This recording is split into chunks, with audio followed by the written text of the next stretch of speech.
Hello everyone, welcome to the What If Anime YouTube channel. Today, we are diving into an exciting new story that will take your imagination to the next level. Let's get started.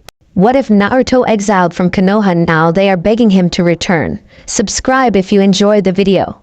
And also check the description. So let's begin the story. The darkness seemed to swallow the bright orange and black of Naruto's jumpsuit as he stood before the council of Konoha. Their faces were set in grim determination, a stark contrast to the confusion and disbelief etched across his features. "You can't be serious." Naruto's voice cracked, blue eyes darting between the elders and Tsunade, whose knuckles had turned white from clenching her fists. "I brought Sasuke back. I completed the mission." Danzo's single visible eye remained cold as he spoke. "The mission was to retrieve Sasuke Uchiha unharmed. Instead, you unleashed the Kyuubi's chakra, nearly killing the last loyal Uchiha and jeopardizing a valuable asset to Konoha. But he was leaving. He was going to Orochimaru." Naruto protested, his voice rising with each word. The bandages covering his body were evidence of the brutal battle at the Valley of the End. Hamura adjusted his glasses. "The fact remains that you lost control. The seal is weakening. You're becoming a danger to the village." Tsunade slammed her fist against the table, splitting it in half. "This is absurd. Naruto is a loyal shinobi who has repeatedly risked his life for this village. A vote has been taken, Hokage-sama," Koharu said firmly. "The decision is final.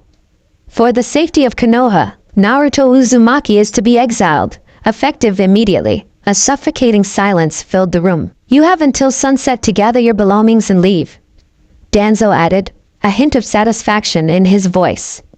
"If you return to the land of fire without permission, you will be treated as a missing nin." Naruto's eyes widened. His breath caught in his throat. His gaze found Tsunade's, searching for some reassurance that this was all just a terrible mistake. The pain in her amber eyes told him everything. The sun was beginning to set as Naruto stood at the village gates. A small backpack containing his meager possessions slung over his shoulder. The wind carried the scent of autumn leaves, a cruel reminder of the home he was being forced to leave behind. "This isn't right." Sakura's voice came from behind him, her green eyes brimming with tears. "I'll talk to Tsunade-sama again. We'll find a way to reverse this." Naruto turned to face his teammate, forcing a smile that didn't reach his eyes. "It's okay, Sakura-chan. Maybe this is for the best." "How can you say that?" Her voice broke as she stepped forward. "After everything you've done for this village, after all your talk about becoming Hokage, dreams change," he interrupted, his voice softer than she'd ever heard it. "Just like people do." Behind Sakura stood Kakashi, his visible eye reflecting a deep sadness. "I've failed you, Naruto. As your sensei, as your friend." Naruto shook his head. "You taught me more than you know, Kakashi-sensei." He reached up and touched the headband that bore the symbol of Konoha. After a moment's hesitation, he removed it and held it out to his teacher. "I guess I won't be needing this anymore." Kakashi made no move to take it. "Keep it. You've earned the right to wear it, no matter what the council says." A flicker of emotion crossed Naruto's face as he withdrew his hand, tucking the headband into his pocket instead. "Where will you go?" Sakura asked, wiping away tears. Naruto looked beyond the gates, toward the vast unknown that awaited him. "I don't know. But I'll be okay." He turned back to his friends, his family in all but blood. "Tell everyone. Tell them I said goodbye." "Naruto," Sakura began, but he cut her off with a quick hug. "I have to go now. Before the end, you come to escort me out." His voice was steady, but his eyes betrayed the storm of emotions raging within. As he turned and walked through the gates, the weight of their gazes felt heavier than any burden he'd ever carried. He didn't look back, couldn't bear to see the village that had rejected him since birth reject him one final time. Only when he was far enough away, hidden by the gathering darkness, did Naruto allow the tears to fall. Silently, they traced paths down his whiskered cheeks, each one carrying fragments of shattered dreams. Inside him, the Kyuubi stirred. "Now you see, Kit." The fox's voice rumbled through his mind. "This is how humans repay loyalty." For once, Naruto had no retort. 5 years later, The tavern in the small border town of Takumi was filled with the usual sounds of travelers and locals seeking respite from their daily struggles.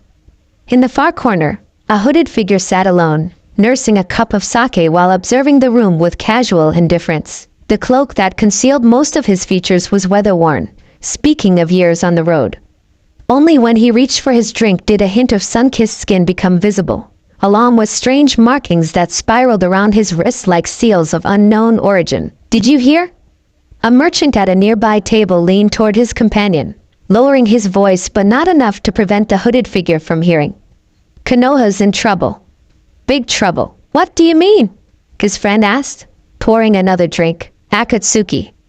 They've been picking off Jinchuriki one by one. Word is, they've got 6 of the 9 Biju already." The hooded figure stiffened imperceptibly. "Serves those ninja villages right." The second merchant scoffed. "Always playing with powers they can't control." The first man shook his head. "You don't understand. If Akatsuki collects all the Biju, no one would be safe. Not the ninja villages, not civilian towns like ours. So what's this got to do with Konoha specifically? Rumor has it they banished their own Jinchuriki years ago. Now they're desperate to find him before Akatsuki does." The merchant chuckled. "Bet they're regretting that decision now." The hooded figure stood abruptly, tossing a few coins onto the table before heading for the door. His movement caught the attention of a group of men wearing headbands from a wadakure. "Hey you!" one of them called out, his words slightly slurred from drink. "Something about our conversation bothering you?" The hooded man paused but didn't turn around. "Not at all. Just finished my drink." Something in his voice made the IWA shinobi narrow his eyes. He stood, followed by his companions. "Remove your hood." A tense silence fell over the tavern as patrons sensing trouble began to edge away. "I'd rather not," came the calm reply. The lead IWA nin reached for a kunai. That wasn't a request. In a movement too fast for civilian eyes to follow, the hooded figure suddenly held the IWA shinobi's wrist in a grip that made the ninja wince. And that wasn't a smart move. The hood had fallen back just enough to reveal intense blue eyes marked by an unusual slit pupil, and 3 whisker-like scars on each cheek. Recognition dawned on the IWA nin's face, followed quickly by fear.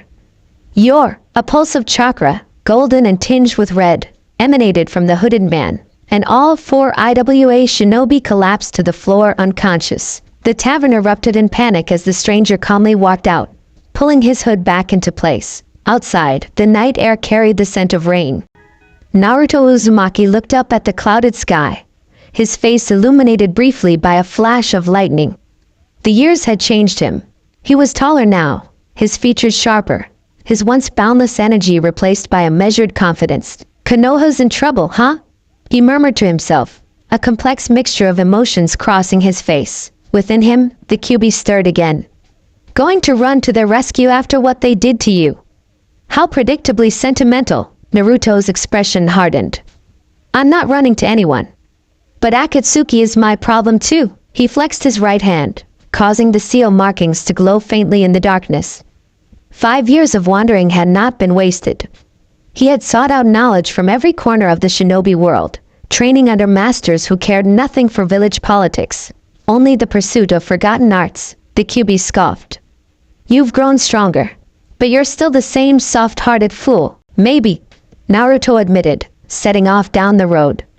"But I'm a fool who keeps his promises, even to those who broke theirs." Behind him, the tavern door burst open as more IWA shinobi poured out, having been alerted by their comrades. They looked around frantically, but there was no sign of the hooded stranger, only a swirl of leaves dancing in the wind. In the Hokage's office, Tsunade stared at the mission report before her with a deepening frown. Another team had returned empty-handed, their search for Naruto Uzumaki yielding nothing but rumors and dead ends. 5 years, she muttered, rubbing her temples. How does someone with his distinctive qualities stay hidden for so long? Shizen placed a fresh cup of tea on the desk. If he doesn't want to be found, perhaps we should respect that. Tsunade's amber eyes flashed. That's not an option anymore. Not with Akatsuki closing in. A knock at the door interrupted them. Shikamaru Nara entered, his customary bored expression tinged with seriousness. You asked to see me, Hokage-sama? Tsunade straightened. I'm putting together a special team.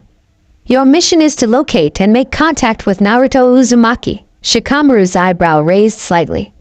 After all this time? What's changed? Everything, Tsunade said grimly.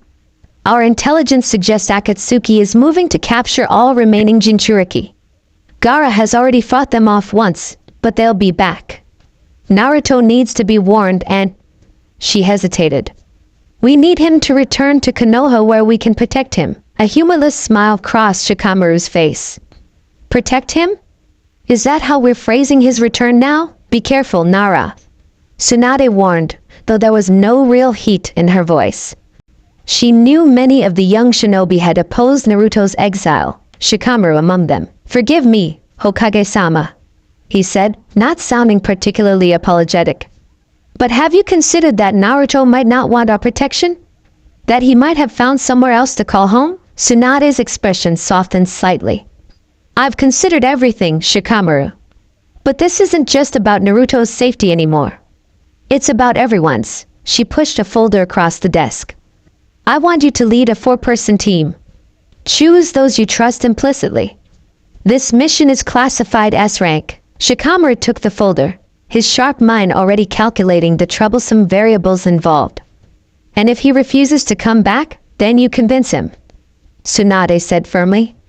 Whatever it takes. Miles away, in a forest clearing lit only by moonlight, Naruto sat cross-legged, his hands forming a seal unfamiliar to most shinobi. The markings on his arms glowed with chakra, extending up to his shoulders and across his chest in an intricate pattern. Around him, spectral chains of golden energy emerged from the ground, forming a protective circle. Within this barrier, he closed his eyes and descended into his mindscape. The familiar sewer-like corridors had changed over the years, transforming into something between a temple and a natural cavern. At its center, the massive gate that once contained the Kyuubi stood partially open, the paper seal hanging by a single corner. Behind it, the 9-tailed fox regarded him with ancient, slitted eyes. You feel it too, don't you? Naruto asked, approaching the gate without fear. They're getting closer. Pain and his puppets, the Kyuubi growled. They seek to reunite me with my siblings, only to chain us once more. Over the years, a strange understanding had developed between Jinchuriki and Biju. Not friendship. The Kyuubi was too ancient, too prideful for such human concepts.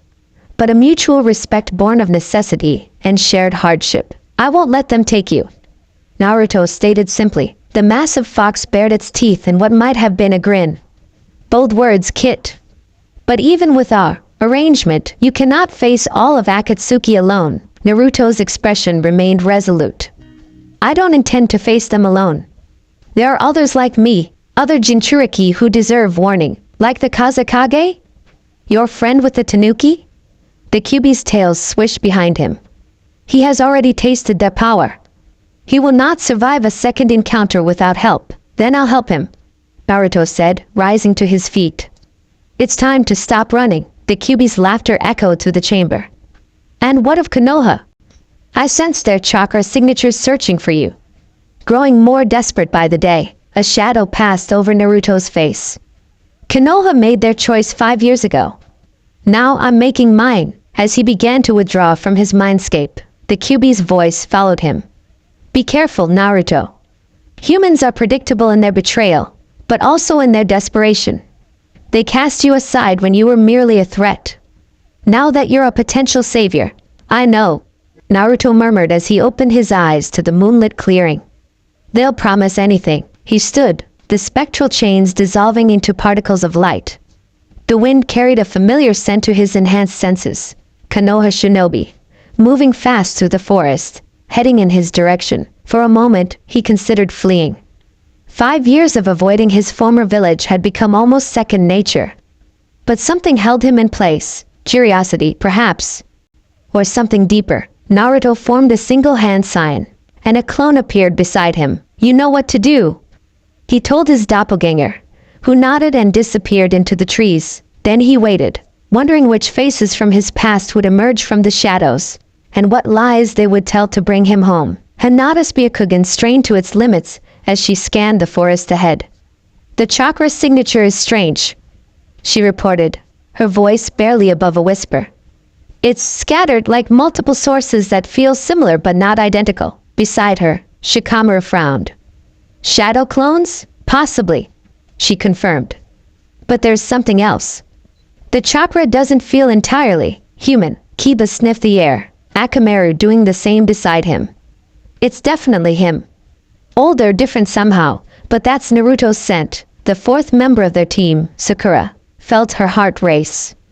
After 5 years of searching, of hoping they might finally be close, we should approach carefully, Shikamaru advised. Remember, we're not here to force him back. We're here to warn him and request his return. Request? Kiba scoffed quietly. After what the village did to him, Shikamaru shot him a warning look.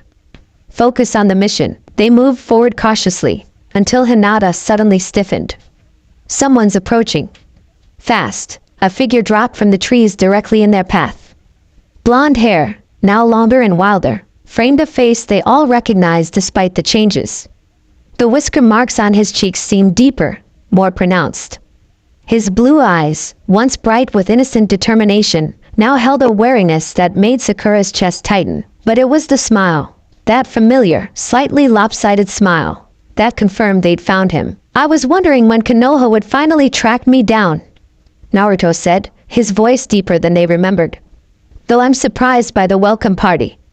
I expected A and BU, not old friends. Shikamaru stepped forward. Naruto Uzumaki. It's been a long time. 5 years, 2 months, and 16 days. Naruto replied casually, though the precision of his answer revealed more than his tone. But who's counting? His gaze moved over each of them, lingering on Sakura, who seemed unable to find her voice. Hinata's pale eyes were wide, her hands trembling slightly. Kiba stood protectively near Akamaru, who was whining softly. You all look well. Naruto continued.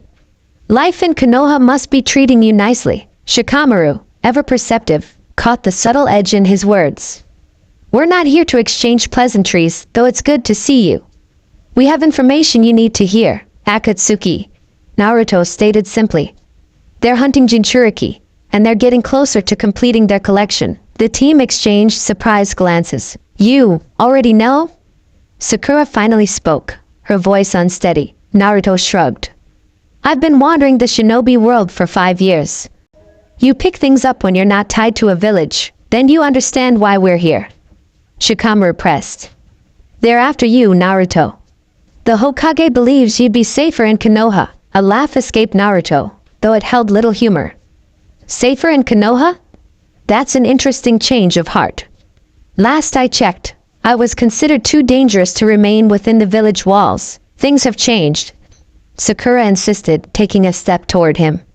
The council that exiled you has been restructured. Danzo is dead. Naruto finished for her. I know. News travels. Something in his calm acknowledgement sent a chill down Shikamaru's spine. How much do you know about what's happened in Konoha since you left? Naruto's eyes seemed to glow momentarily in the dim forest light. Enough to know that you're only here because you need something from me. That's not true. Hinata's outburst surprised even herself. Many of us never stopped looking for you, Naruto-kun.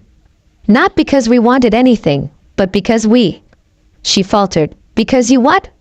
Naruto asked, his expression softening slightly as he looked at the Hyuga heiress. Because we miss you.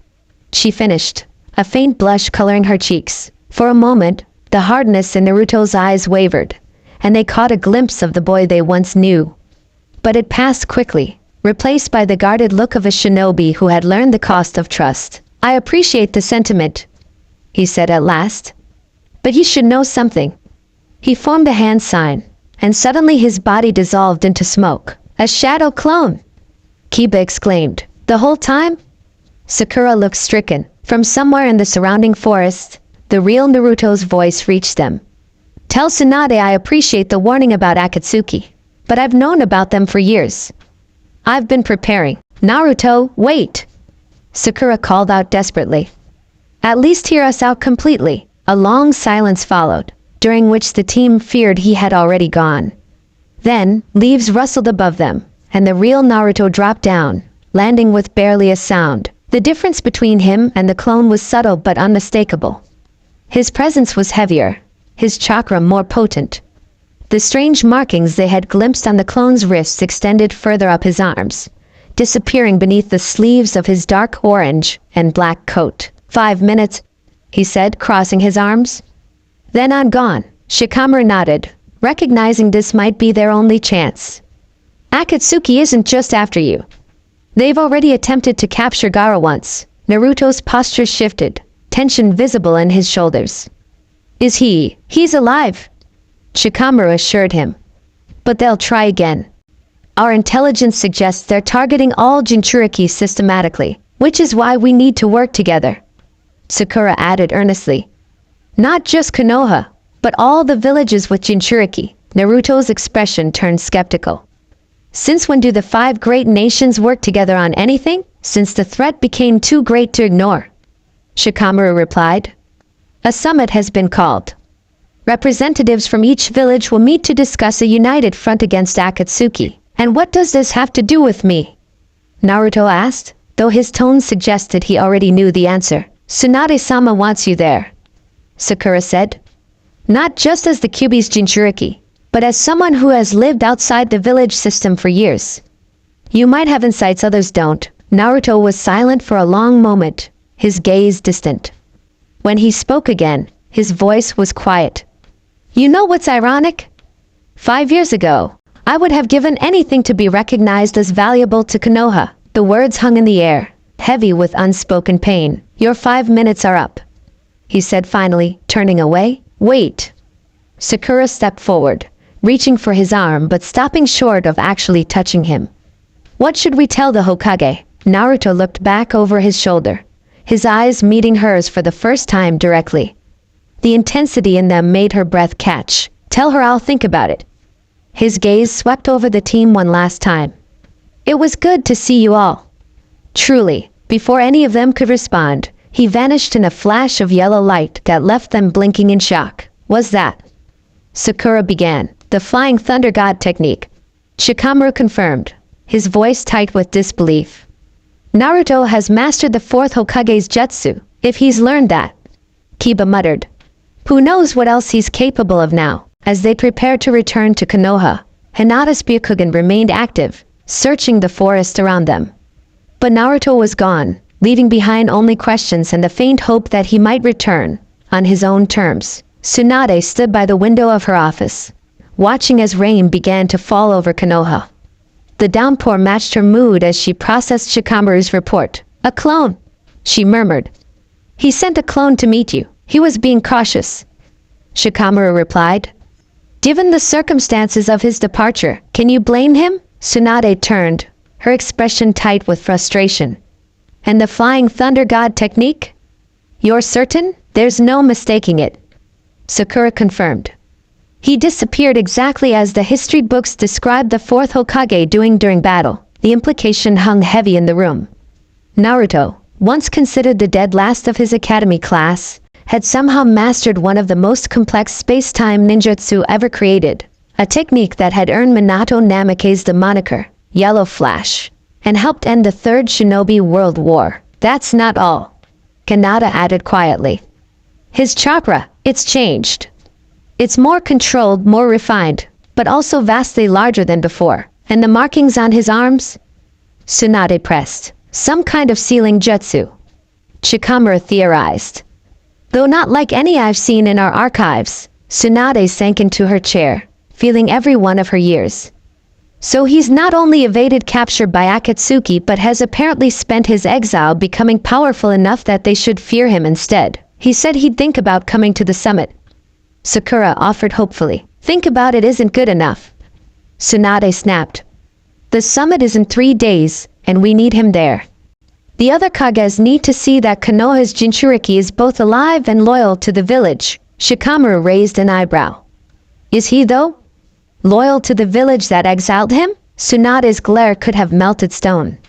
Choose your next words carefully, Nara. With respect, Hokage-sama, he continued undeterred. I think we need to consider the possibility that Naruto doesn't see himself as a Konoha shinobi anymore. And if we approach him with the expectation that he'll simply fall in line for the good of the village, then we'll push him away completely. Tsunade finished, her anger deflating. I know, she stood again, moving to a cabinet from which she retrieved a sealed scroll. I prepared this in case you made contact.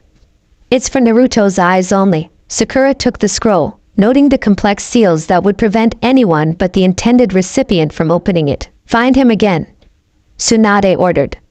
Give him this. Tell him. She hesitated, years of regret visible in her eyes.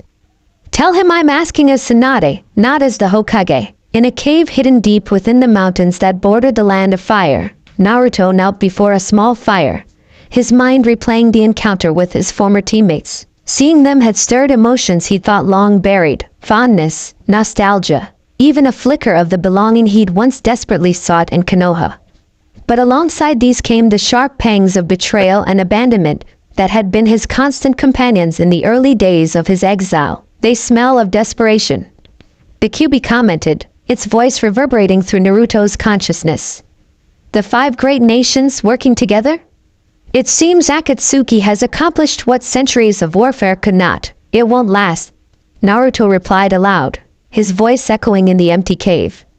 The moment the threat passes, they'll return to their old rivalries. And yet you're considering their offer. Naruto didn't deny it. Gaara nearly died. The others are in danger too. The Kyuubi's rumbling laugh held a note of genuine amusement.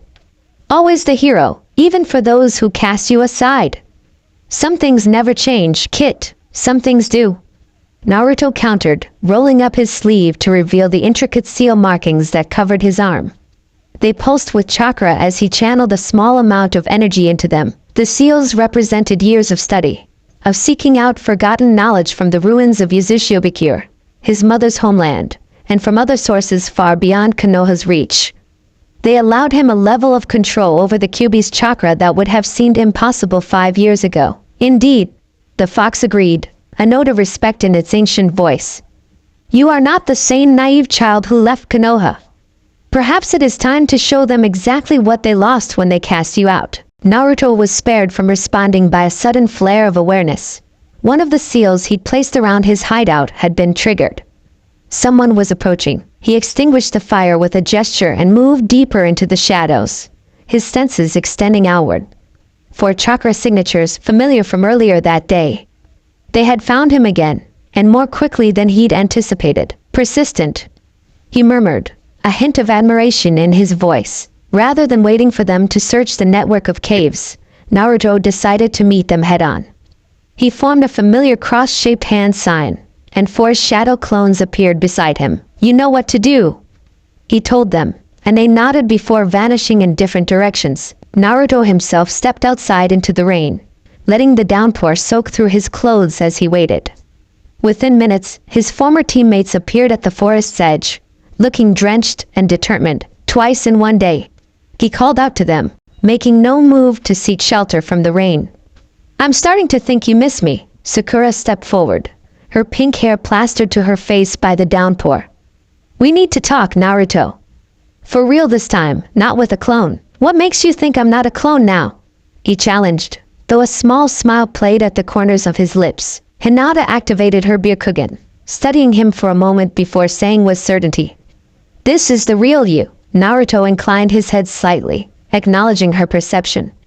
You've gotten better with those eyes, Hinata. A faint blush colored her cheeks despite the cold rain. Tsunade-sama sent this for you, Sakura said, holding out the sealed scroll.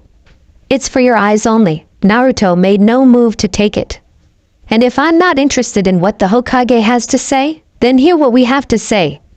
Kiba interjected, Akamaru shaking water from his fur beside him. The village isn't the same without you, man. It never was. We didn't agree with the exile, Shikamaru added. Many of us spoke against it, fought against it, but not enough. Naruto noted, his voice neutral rather than accusatory. An uncomfortable silence fell, broken only by the steady rhythm of rain. You're right, Sakura finally admitted, her green eyes meeting his unflinchingly. We failed you, Naruto. I failed you. And there's nothing I can say that will change that or make it right. The raw honesty in her voice seemed to reach him in a way their earlier attempts had not. After a long moment, Naruto stepped forward and took the scroll from her hand. "Come inside," he said, gesturing toward the cave entrance. "At least get out of the rain while I read this." Inside the cave, Naruto reignited the fire with a simple fire jutsu, the ease of the manipulation revealing his growth and chakra control.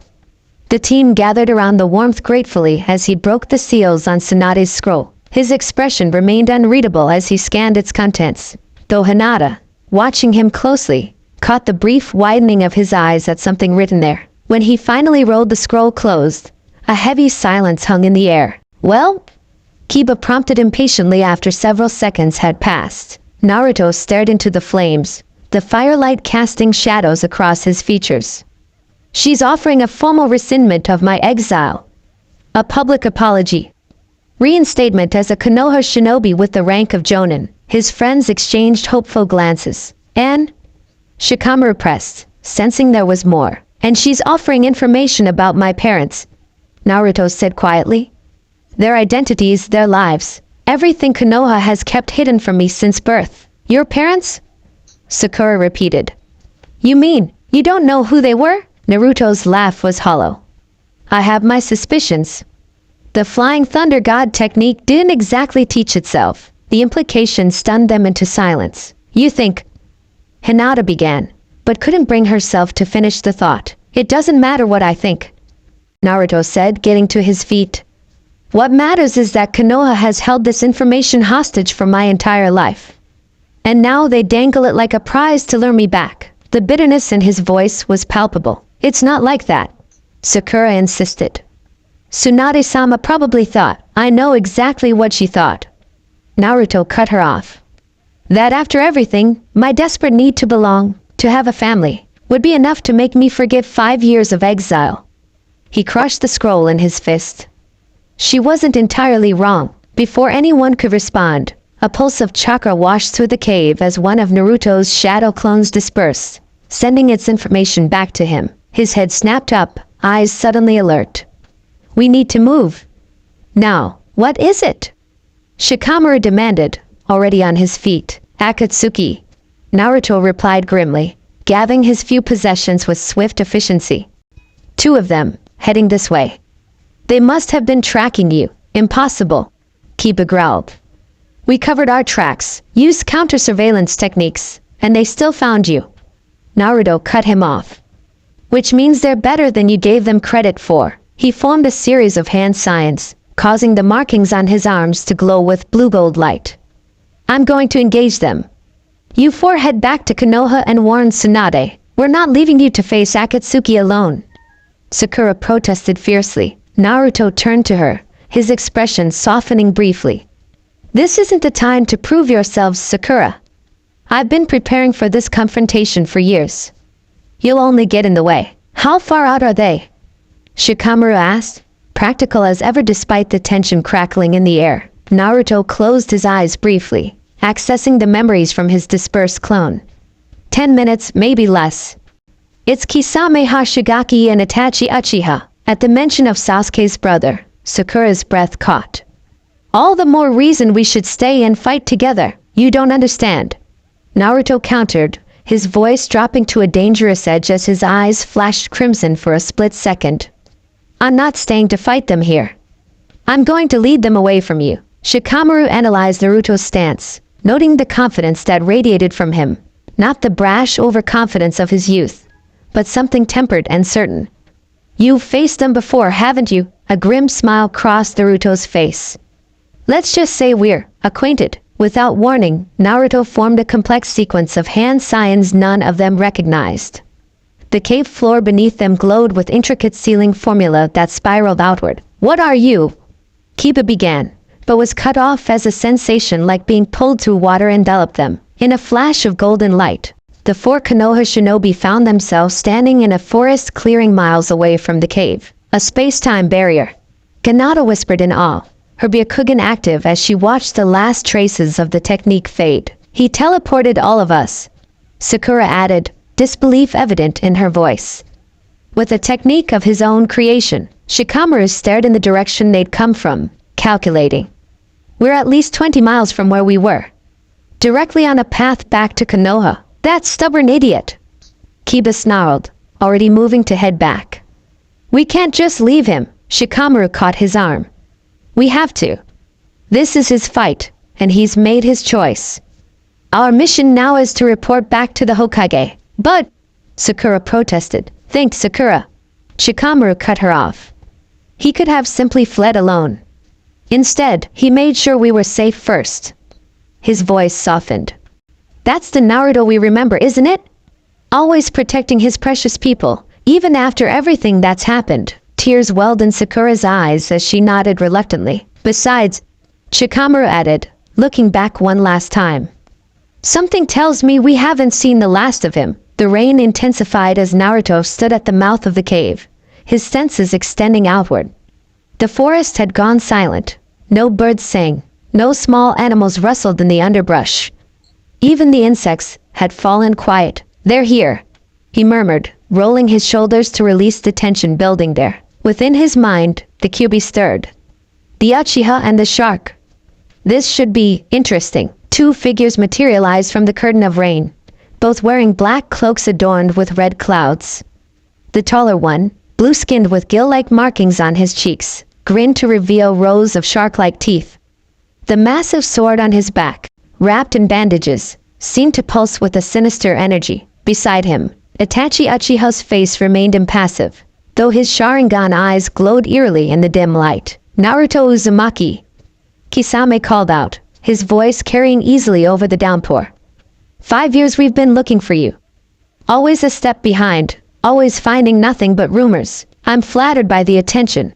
Naruto replied, his posture relaxed despite the danger. Though I can't say I've missed you. Itachi studied him silently for a moment before speaking. You've changed, so I've been told, Naruto said, his eyes never leaving the Uchihas. How's your brother these days? Still obsessed with killing you? A flicker of something, perhaps pain, crossed Itachi's face so quickly that most would have missed it. But Naruto, having spent years honing his perception, caught it. Interesting. Enough talk. Kisame growled, reaching for his sword. The leader wants the Kyuubi, and I'm tired of chasing you across the continent. Naruto's lips curved into a smile that held no warmth. You assume you're still the predator in this scenario, Kisame. His voice dropped, taking on an edge that made even the former Miss Ninja pause. That might have been true 5 years ago. But things have changed. Without warning, Naruto vanished in a blur of speed that left afterimages in his wake. Kisame barely had time to bring Samehada up to block as Naruto appeared behind him, a swirling ball of chakra in his palm. Rasengan! The impact sent Kisame skidding backward, the bandages on his sword shredding to reveal the scaled, living weapon beneath. Instead of looking concerned, the shark man's grin widened, faster than before. He acknowledged. But still not enough. Samehada roared to life, extending spines as Kisame swung it in a wide arc. Naruto flipped backward, the blade missing him by inches. As he landed, he immediately had to dodge as shuriken flew from Itachi's direction. 2 against 1. Naruto commented, his hands already forming seals. Hardly seems fair. A dozen shadow clones burst into existence around him, each moving with the same fluid confidence as the original. They scattered, engaging both Akatsuki members simultaneously. Kisame laughed as he cut through clone after clone, each dispersing in a puff of smoke. This old trick again? I expected more from. His words died as one of the clones he just dispelled exploded in a blinding flash of light and sound.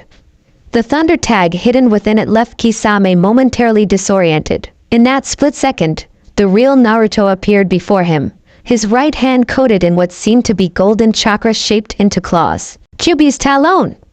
Naruto roared, slashing downward. Kisame brought Samehada up just in time, but the impact drove him to one knee. To his shock, where the golden chakra touched his sword, the scales recoiled as if in pain. What the? He snarled. Meanwhile, Itachi found himself surrounded by 3 clones, each attacking in perfect synchronization. Though he dispatched them with precise taijutsu, he noticed something troubling. They weren't simply distractions. Each clone fought with distinct tactics, adapting to his movements in real time. When the last clone dispersed, Itachi immediately activated his Mangekyo Sharingan, scanning for the real Naruto, only to find him directly in front, hands already completing a seal sequence. Sealing art! Crimson Mirror Prison! Red gold chains erupted from the ground, forming a dome around Itachi. Within seconds, the interior of the dome reflected his Sharingan back at him from every angle, creating a disorienting effect that even his eyes struggled to process. A counter to the Sharingan. Itachi murmured, genuine surprise in his voice. Where did you learn this technique? Naruto didn't answer, already turning his attention back to Kisame, who had recovered and was charging forward with Samahata raised high. Water style. Great shark bullet technique. A massive shark formed of concentrated water rushed toward Naruto, who didn't move to dodge. Instead, he slammed his palm into the ground, causing seals to spiral outward. Uzumaki barrier. Whirlpool divergence. The water shark collided with an invisible barrier, its form distorting before being redirected back toward Kisame with doubled velocity. The shark man's eyes widened in surprise as he was forced to slice through his own technique. Uzumaki sealing techniques. Kisame growled. So the rumors were true. You found your clan's lost arts. Behind him, Itachi's prison shattered as he used Amaterasu to burn through the ceiling chains. Black flames scattered across the battlefield, setting nearby trees ablaze despite the rain. Naruto flashed through another set of hand signs. Wind style. Tempest blade. A crescent of compressed air sliced toward Itachi, who dodged with inhuman grace, only to realize too late that Naruto had anticipated his movement. A shadow clone appeared in his new position, palms glowing with sealing formula. 5 elements seal! The clone's hand struck Itachi's chest, disrupting his chakra flow. At the same moment, the real Naruto engaged Kisame in close combat, moving with such speed that they appeared as blurs in the ring. Your chakra control has improved. Kisame noted between strikes, Samahata hungrily absorbing the chakra from each of Naruto's attacks. But my sword feasts on chakra. You can't win like this. Naruto's response was an annoying smile. Who said I was trying to win with chakra alone? Suddenly, the seals on his arms glowed with blinding intensity. Golden chakra mixed with the Kyuubi's red formed a shroud around him. Let me show you true power, came Naruto's voice, deepened and overlaid with the Kyuubi's rumbling tones. The transformation wasn't the uncontrolled, animalistic form Kisame had witnessed years ago. This was something new. Naruto remained fully human in appearance, but his body emanated golden flames that took the vague shape of a fox around him. 3 tails swayed behind him, each movement leaving trails of light in the rain-soaked air. Kisame's expression changed from bloodthirsty excitement to wary calculation. Impossible. You've mastered the Kyuubi's chakra? Not mastered, Naruto/Kyuubi replied. Partnered. With a roar that shook the earth, Naruto charged forward at a speed that even Samahata couldn't track. His fist connected with Kisame's chest, sending the large man crashing through several trees before he finally skidded to a stop, blood trickling from his mouth. Itachi, still struggling with the effects of the 5 elements seal, found himself face to face with Naruto a heartbeat later. But instead of attacking, Naruto leaned in close. I know the truth about the Uchiha massacre, he whispered, too low for Kisame to hear. I know what Konoha ordered you to do. Itachi's eyes widened fractionally, the equivalent of shocked disbelief from the typically stoic Uchiha. How? I spent time in the land of iron, Naruto continued. Met an interesting bridge builder named Tizuna who had salvaged some of Danzo's records after his unfortunate accident. Before Itachi could respond, Naruto stepped back, his voice returning to normal volume. Tell your leader that the Kyuubi Jinchuriki is done hiding. If Akatsuki wants me, they'll have to do better than sending 2 members. From the forest edge, Kisame staggered back into the clearing, his cloak torn and his normally confident posture slightly hunched. This isn't over, boy, he snarled. For today it is, Naruto replied calmly. The golden shroud around him intensified, becoming almost blinding. Unless you'd like to test how much control I really have over the Kyuubi's power? A tense standoff followed, broken when Itachi placed a hand on Kisame's shoulder. We're withdrawing, he stated, his tone leaving no room for argument. This encounter has yielded unexpected information. Kisame looked ready to protest but then grimaced as he apparently assessed his own injuries. Fine. But next time will be the same. Naruto cut him off. I'm not the frightened genin you chased 5 years ago. I'm the son of the yellow flash and the red-hot habanero. The titles fell from his lips casually, but the impact was clear on both Akatsuki members' faces. And I've spent every day since my exile preparing for this moment. With a final measuring look, Itachi and Kisame retreated into the forest, their black cloaks soon disappearing among the shadows. Naruto maintained his chakra shroud until he was certain they were truly gone, then released it with a heavy exhalation. The golden light receded, leaving him standing alone in the rain. You revealed too much. The Kyuubi growled in his mind. Why show them what you're capable of? Because I want them to tell Pain. Naruto replied aloud, his voice echoing in the now empty clearing. I want him to know what's coming for him. He looked down at his hands, noting the slight trembling that always followed using the Kyuubi's chakra at that level.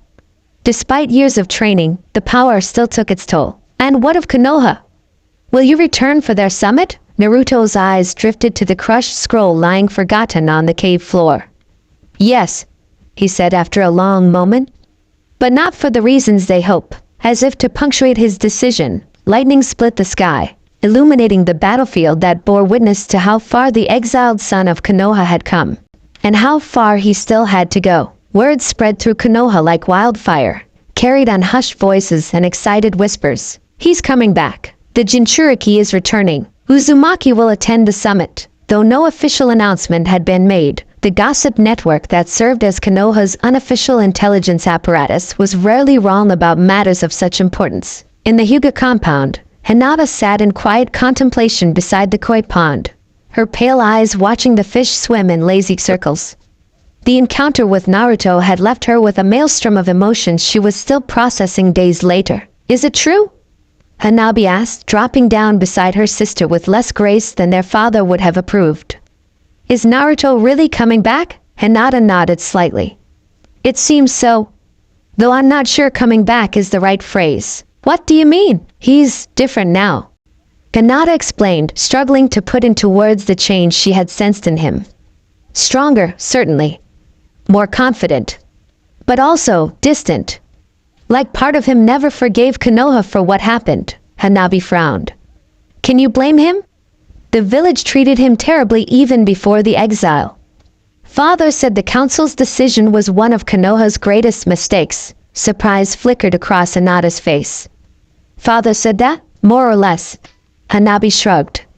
You know how he is. All formal and proper.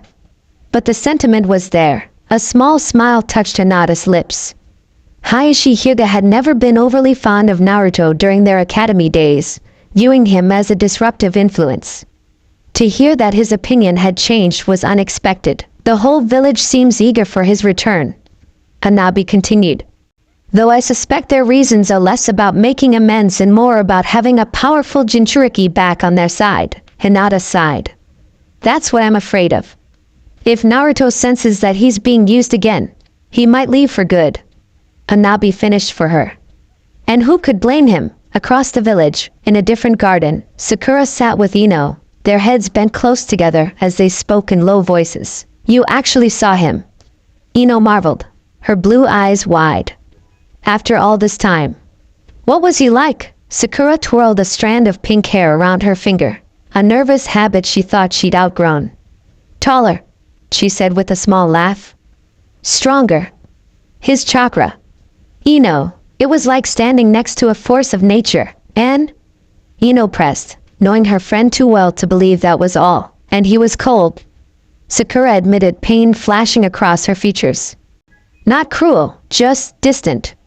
Like he'd built walls around himself that none of us could breach. 5 years alone would do that to anyone. Ino reasoned. Especially after the way he left. Sakura's hands clenched in her lap. We should have done more. I should have done more. We were Chunin, Sakura. What could we have done against the council's decision? Anything, Sakura whispered. Everything.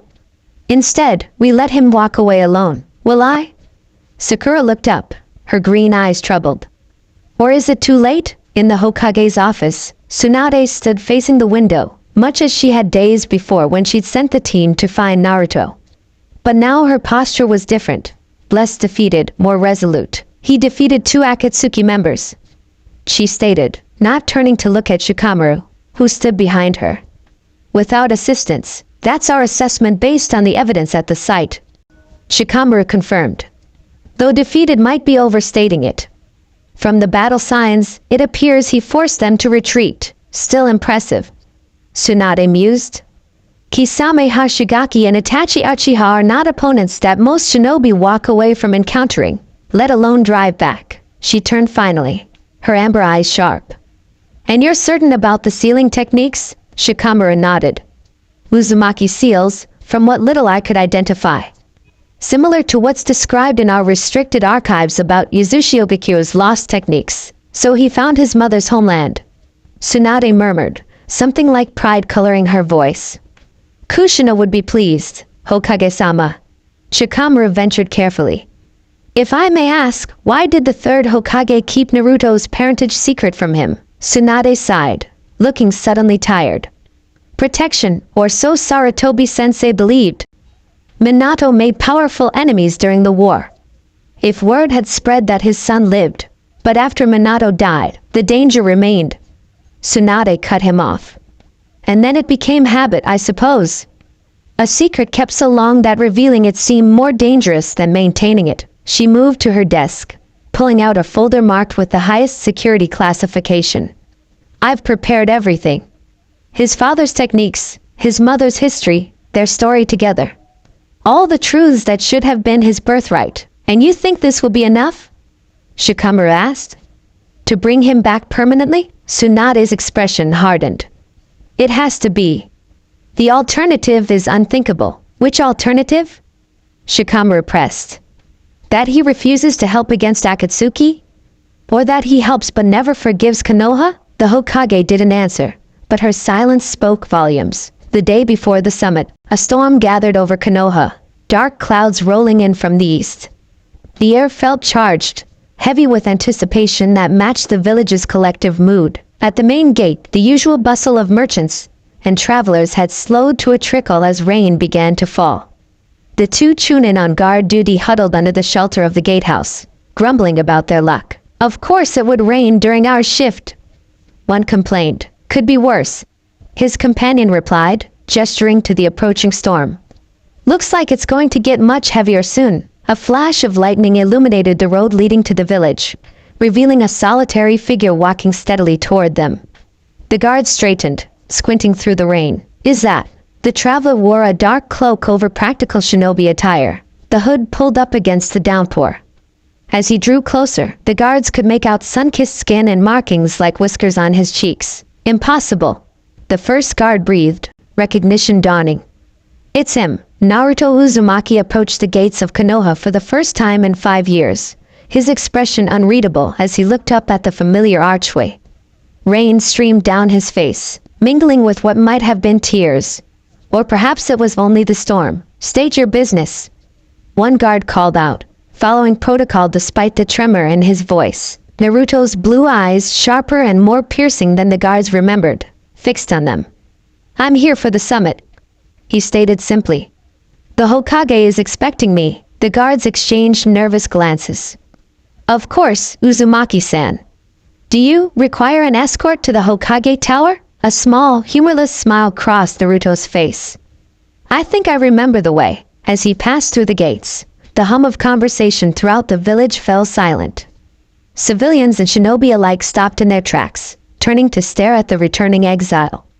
Some expressions showed fear, others curiosity, and a few, those who had known him before, displayed complex mixtures of guilt and hope. Naruto ignored them all, his gaze fixed forward as he made his way through familiar streets that nonetheless felt foreign after so many years away.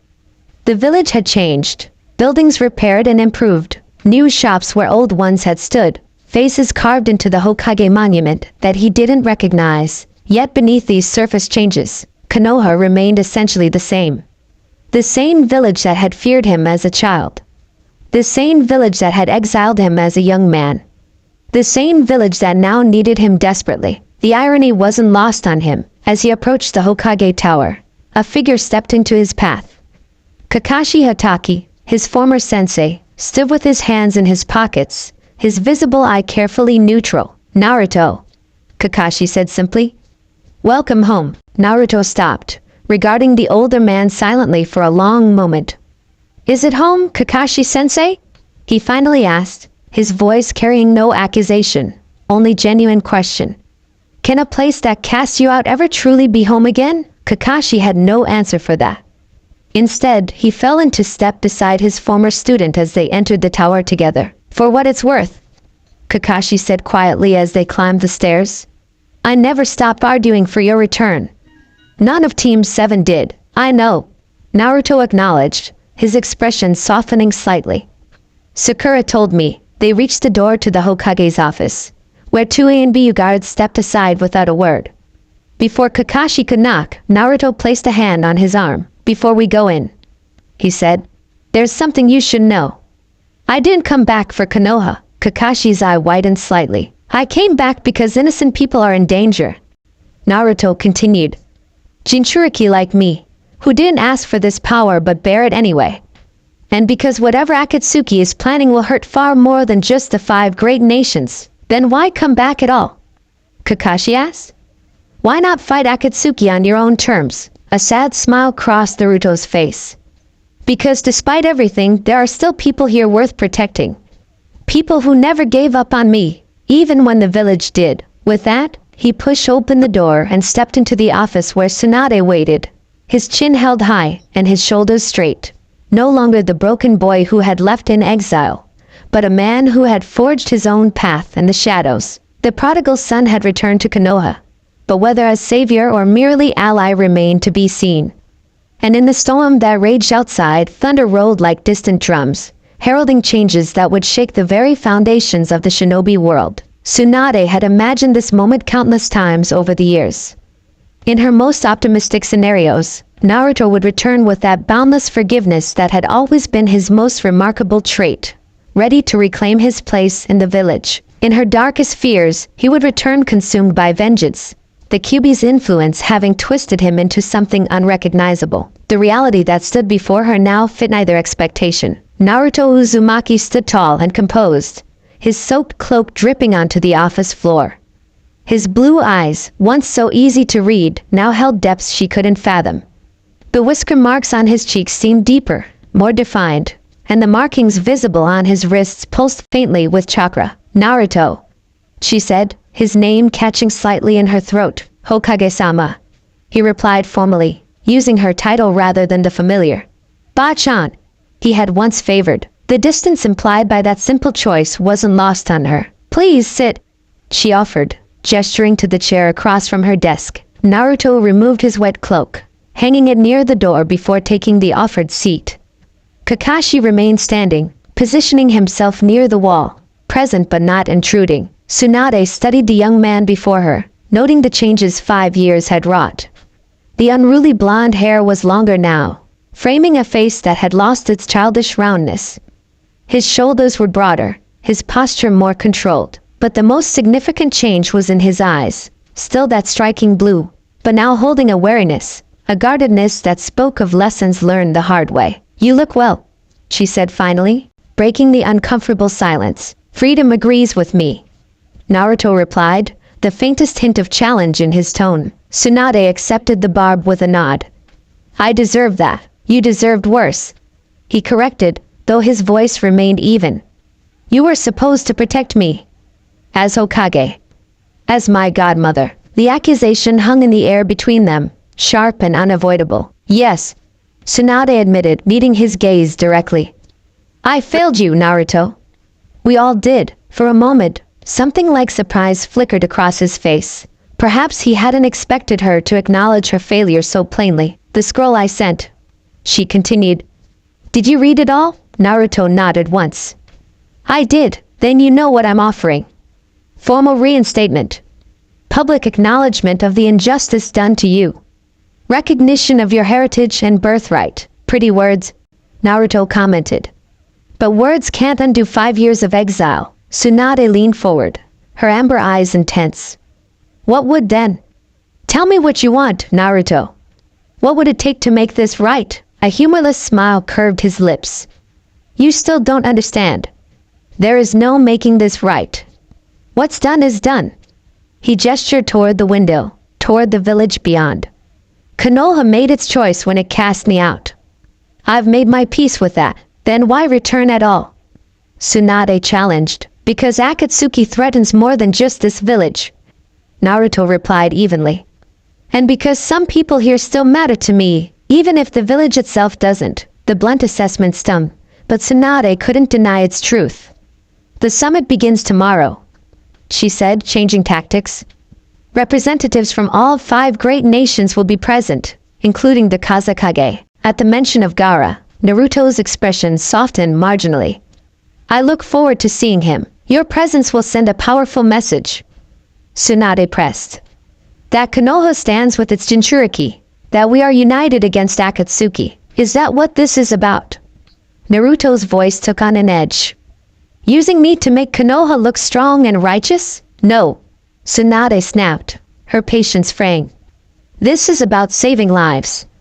This is about stopping Akatsuki before they capture all the Biju and unleash something worse than any of us can imagine. Naruto held her gaze for a long moment before relaxing slightly. On that, at least, we agree. He reached into his pocket and withdrew a scroll, smaller than the one she had sent him but marked with similarly complex seals. My terms, he said, placing it on the desk between them. Tsunade raised an eyebrow. Terms? For my assistance against Akatsuki. Naruto clarified. I'm not rejoining Konoha, Hokage-sama. I'm offering an alliance as an independent shinobi. Kakashi stirred from his position by the wall, his surprise evident despite his masked face. That's unprecedented. So was exiling a loyal shinobi for completing his mission. Naruto countered without looking away from Tsunade. She picked up the scroll, breaking the seal with a pulse of chakra. As she read its contents, her expression cycled through disbelief, anger, and finally, reluctant acceptance. Full disclosure of all information regarding my parents.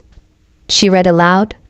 Access to the Namikaze and Uzumaki clan holdings and techniques. Formal recognition as an independent entity, not subject to Konoha's authority or command structure. She looked up, meeting his steady gaze. You realize what you're asking? No shinobi has ever been granted independent status while working within a village structure. I'm not asking to work within your structure. Naruto corrected.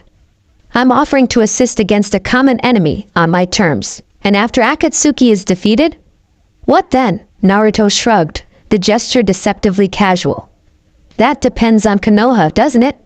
Whether the village that once feared me as a monster, then valued me as a weapon, can finally see me as simply a person. The words carried no bitterness, just a statement of fact that made them all the more cutting. Tsunade set the scroll down, her brow furrowed in thought. The council will never agree to this. The council that exiled me has no say in my return. Naruto stated firmly. This is between you and me, Tsunade. If you want my help, these are my conditions. The use of her name rather than her title was not lost on her. This was personal now, beyond the roles of Hokage and Shinobi. And if I refuse, then I'll continue to hunt Akatsuki on my own. Naruto said simply. I'll warn the other Jinchuriki, help them where I can. But I won't pretend to represent a village that rejected me. Tsunade closed her eyes briefly, weighing her options. The political fallout would be significant. The precedent it would set could be problematic. But the alternative, I accept your terms, she said finally, opening her eyes to meet his. On one condition of my own. Naruto raised an eyebrow, waiting. Stay in the village for 1 week after the summit. Tsunade proposed. Not as a Konoha shinobi, but as a visitor. Give your friends, the people who never stopped believing in you, a chance to reconnect. Something complicated passed across Naruto's features. Longing, perhaps, tempered by caution. 1 week, he agreed after a moment's consideration. As a visitor. Nothing more. Tsunade nodded, relief evident in her posture. I'll have quarters prepared for you. The Namikaze estate has been maintained in your absence. No, Naruto said quickly, perhaps too quickly. I'd prefer more neutral accommodations. Understanding dawned in Tsunade's eyes. The Namikaze estate would carry too many reminders of what should have been, of the family he should have known. Of course, she said softly. There are guest quarters near the Hokage Tower that would be suitable. Naruto stood, signaling that the conversation was over as far as he was concerned. I'll attend the summit tomorrow. Until then, I'd like some time alone. Tsunade rose as well, fighting the urge to embrace him as she once would have. This wasn't the boy who had badgered her for missions and called her Ba-chan, with cheeky affection. This was a man who had learned to stand alone, who had forged himself in exile's fires. For what it's worth, she said as he retrieved his cloak. I never stopped fighting for your return. Not for a single day. Naruto paused at the door, his back to her. It's worth something, he acknowledged quietly. But not everything. With that, he left, Kakashi following after exchanging a meaningful look with Tsunade. The door closed behind them, leaving the Hokage alone with the weight of past mistakes and uncertain futures. She reached for the sake bottle hidden in her desk drawer, then stopped herself. This moment required clarity, not dulled senses. Instead, she turned to the window, watching as the storm continued to rage over Konoha. How fitting, she thought, that Naruto's return would bring a tempest with it. The calm that would follow, if it followed at all, remained to be seen. Outside the Hokage Tower, the rain had intensified, driving most villagers indoors. Naruto stood beneath the eaves, his face lifted to the dark sky. That went better than expected, Kakashi commented, joining him in shelter from the downpour. Did it? Naruto asked, his tone neutral. You could have demanded more. Public apologies. Reparations. Punishment for those responsible. A tired smile crossed Naruto's face. What would be the point? The village already took 5 years of my life.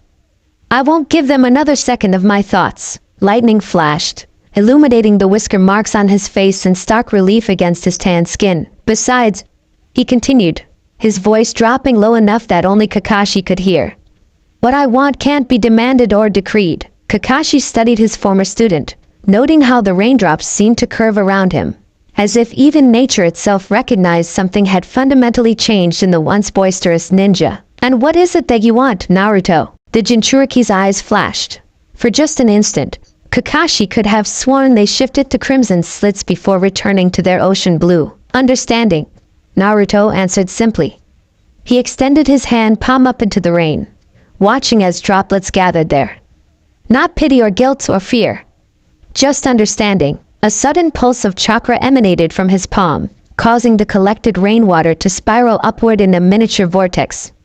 The casual display of chakra control, performed without hand signs, spoke volumes about how far he'd progressed. I'll see you at the summit, Naruto said, closing his fist and dispersing the water.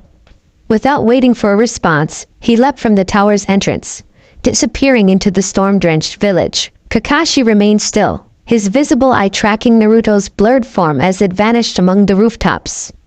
Welcome home, he whispered to the empty air.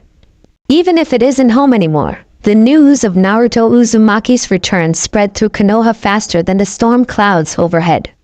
By nightfall, despite the relentless downpour, the village buzzed with whispered conversations and speculation. In the Yamanaka flower shop, Ino was arranging a bouquet when the bell above the door jingled.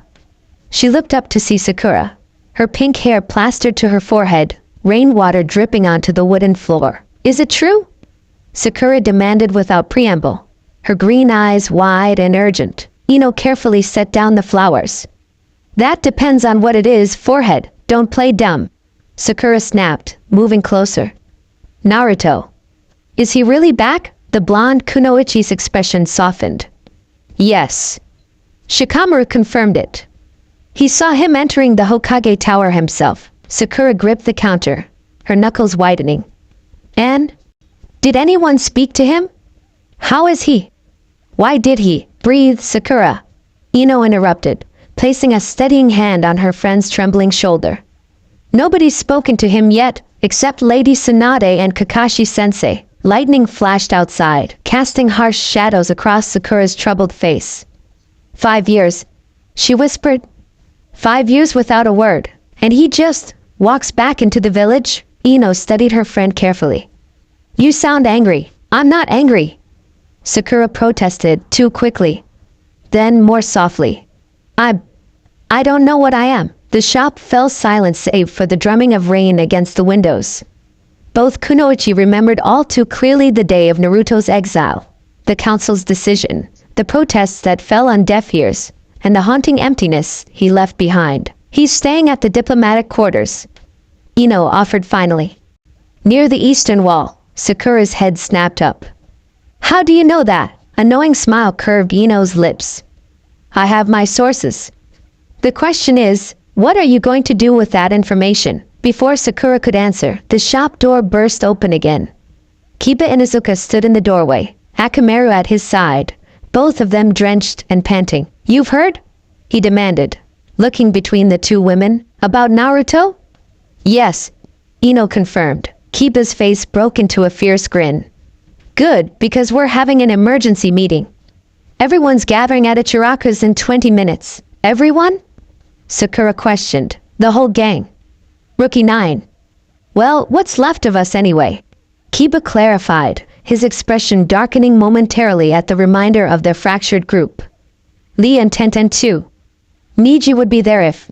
He trailed off, the unspoken loss hanging heavy in the air. We'll be there, Ino assured him, already untying her apron. After Kiba departed, Sakura remained rooted to the spot, conflict evident in her expression. What's wrong?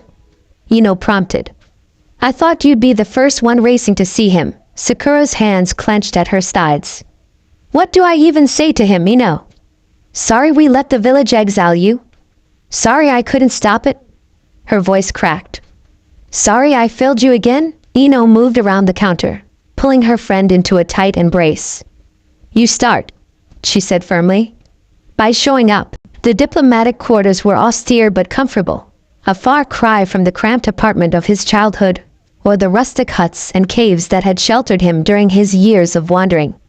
Naruto sat cross-legged on the floor, a series of scrolls spread before him in a semicircle. His fingers traced the complex seal matrix on the centermost scroll, the design similar to his father's flying thunder god technique, but with modifications that reflected his own chakra signature and affinity. A sharp knock at the door interrupted his concentration. Naruto didn't look up.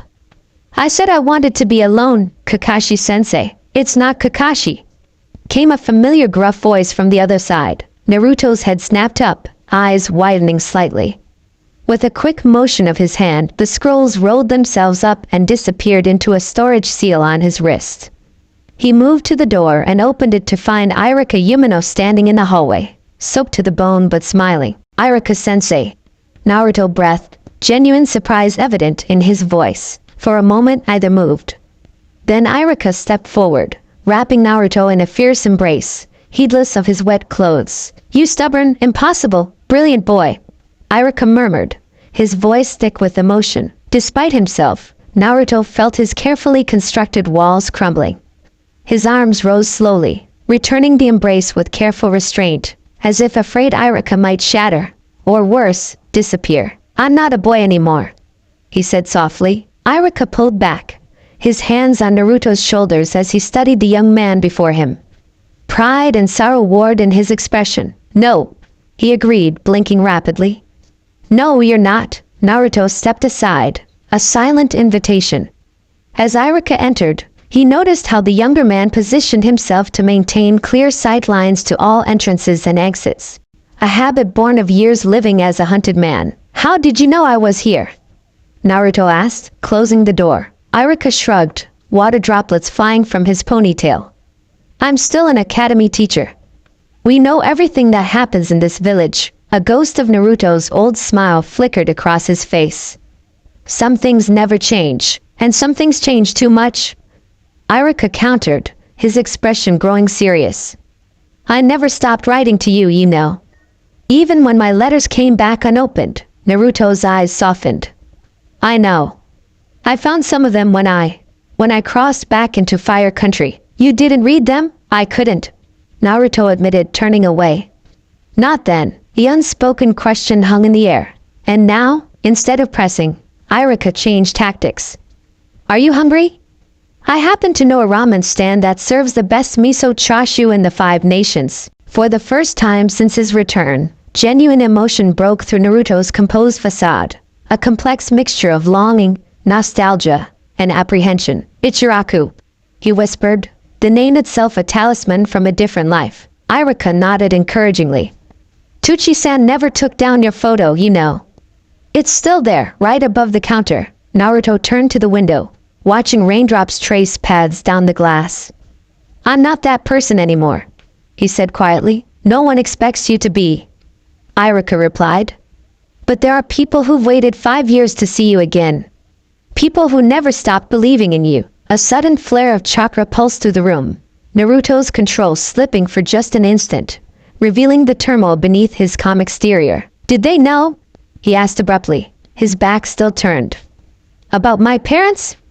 About why the fourth chose me?" Irika hesitated, weighing his words carefully. "Some suspected. Most didn't." Naruto's shoulders tensed. "And you?" "I had my suspicions," Irika admitted. "The resemblance is striking, once you know to look for it. But Naruto," he stepped forward, placing a hand on the younger man's shoulder. "Even if I'd known with certainty, the third's law prevented anyone from speaking of it." "Laws?"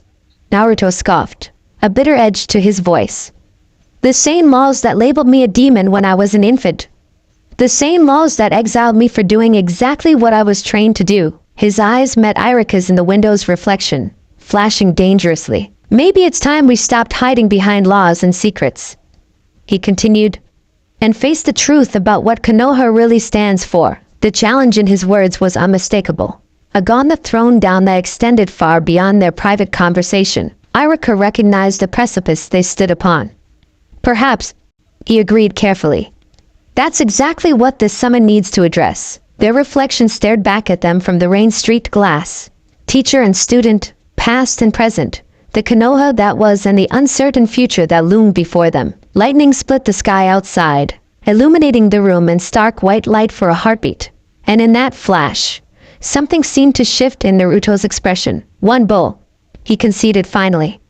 "For old time's sake." As they stepped out into the storm-lashed streets, neither mentioned the gathering of familiar chakra signatures converging on Ichiraku Ramen, nor the figure with pink hair who had been standing in the shadows across the street, gathering the courage to approach before turning away at the last moment. Some reunions, it seemed, would have to wait until morning. The Ichiraku Ramen stand glowed like a beacon in the storm-darkened village, its canvas awnings heavy with collected rainwater.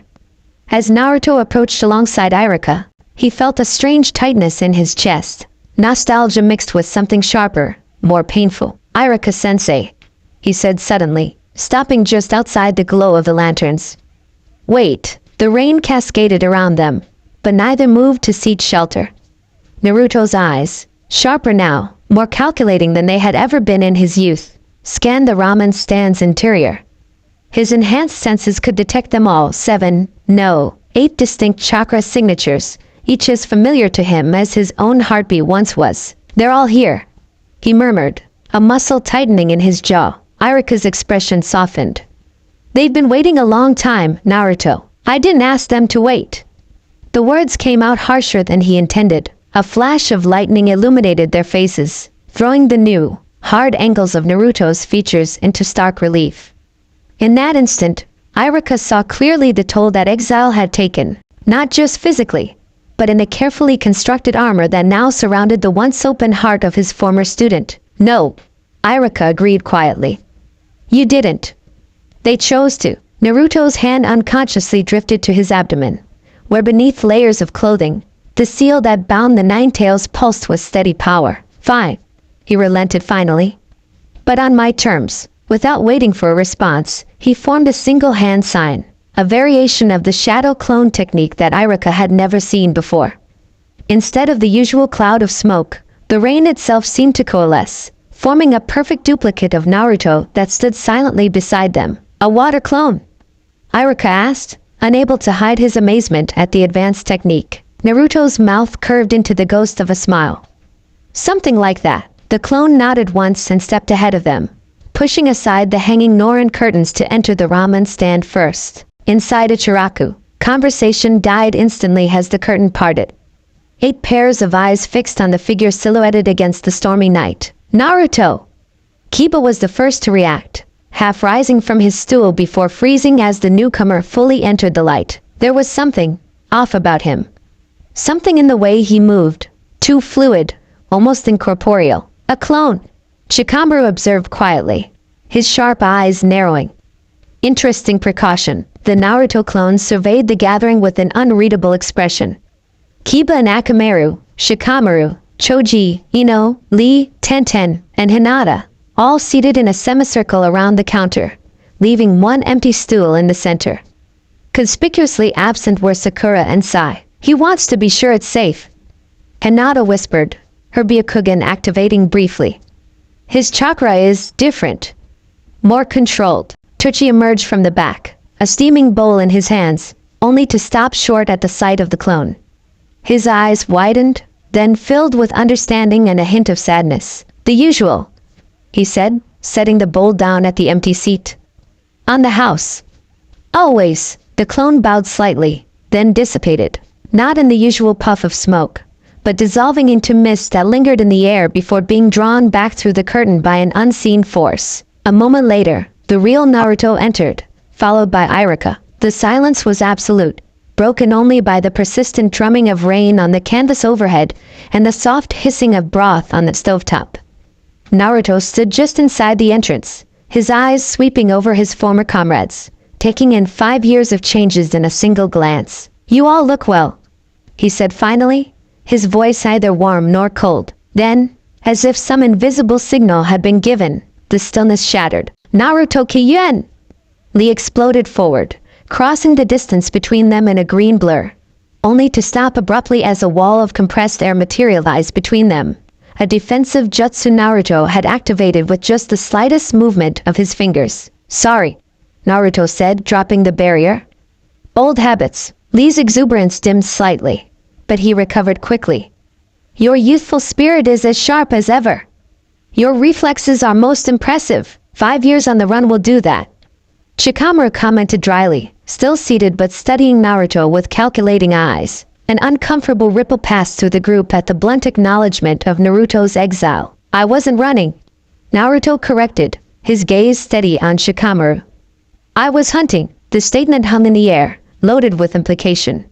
Before anyone could respond, Tochi cleared his throat loudly. Your ramen's getting cold, kid, he said, gesturing to the steaming bowl. Something in Naruto's expression softened marginally.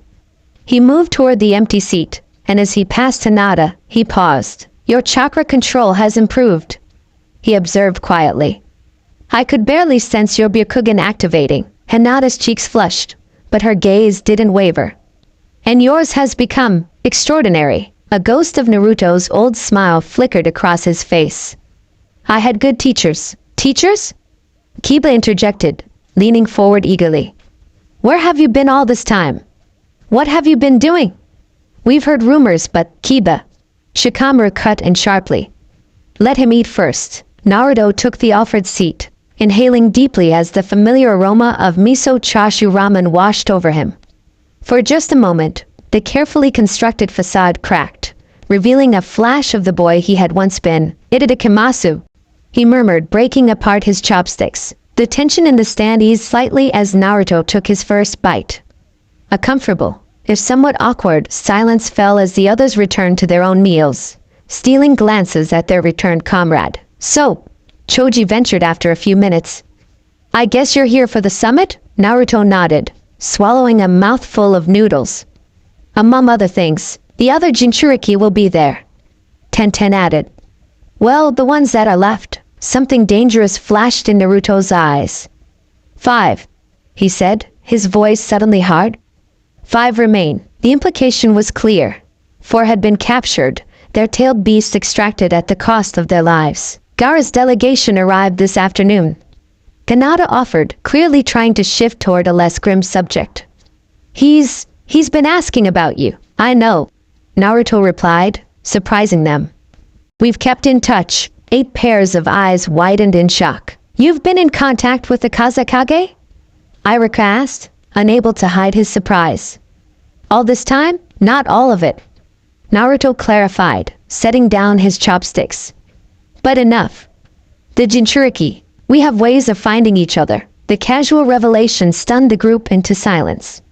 It confirmed what many had suspected but none had been able to prove. that Naruto hadn't simply vanished into obscurity during his exile, but had been building a network, forming alliances. "That's why you came back," Shikamaru stated, not asking.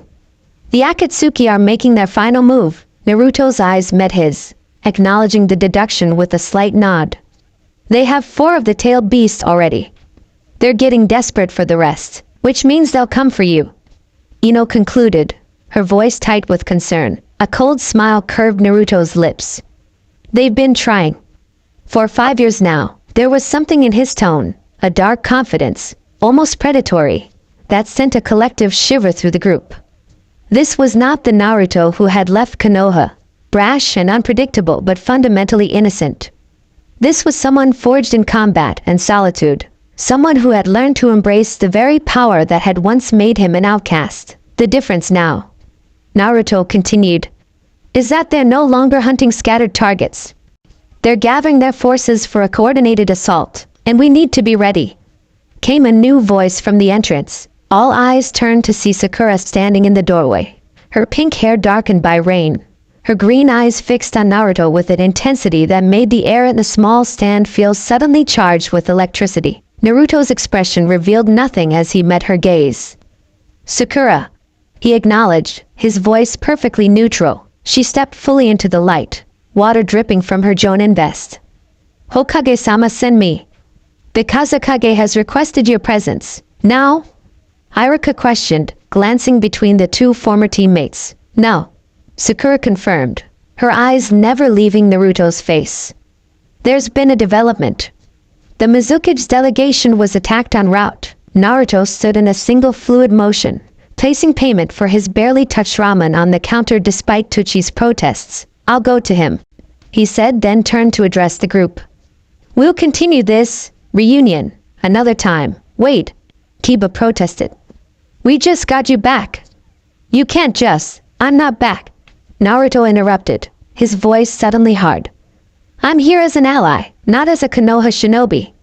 There's a difference." The blunt statement fell like a stone in still water, sending ripples of shock through his former comrades. "Naruto," Hinata began, her voice pained. "I'll see you all at the summit," he said with finality, moving toward the exit where Sakura still stood. As he reached her, their eyes locked in a silent exchange laden with 5 years of unspoken words.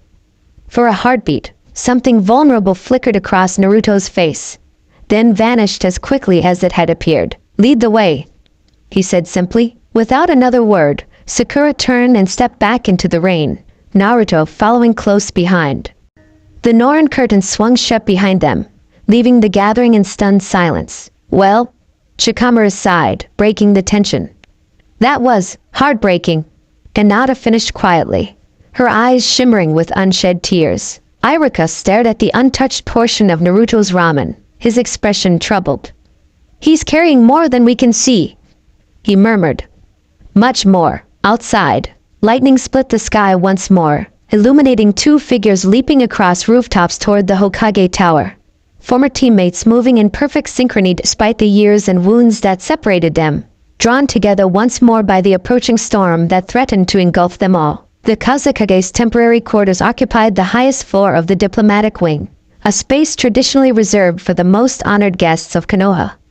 As Naruto and Sakura approached, 2 stand shinobi guards stiffened, their hands moving instinctively toward their weapons. "Stand down," came a calm, measured voice from within.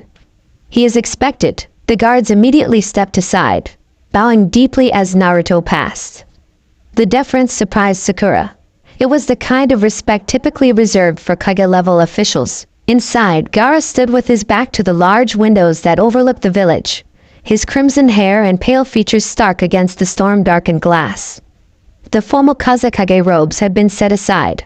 He wore a simple black combat outfit, his gourd of sand positioned within arm's reach. For a moment, the 2 Jinchuriki simply regarded one another in silence, communicating in a language of subtle chakra pulses that Sakura could sense but not comprehend. Then, in a move that shocked her, Gaara stepped forward and embraced Naruto, a brief but profound gesture from someone who rarely initiated physical contact. "Brother," Gaara said simply as they separated. "Brother," Naruto echoed, the term acknowledging a bond that transcended village affiliations. Sakura remained by the door, suddenly feeling like an intruder in a reunion that existed on a level she couldn't access.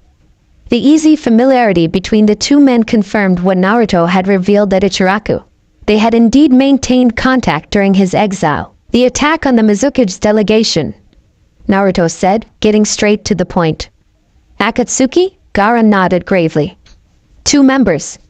Descriptions match Hoshigaki Kisame and a new operative we haven't identified yet. Casualties? 3 dead.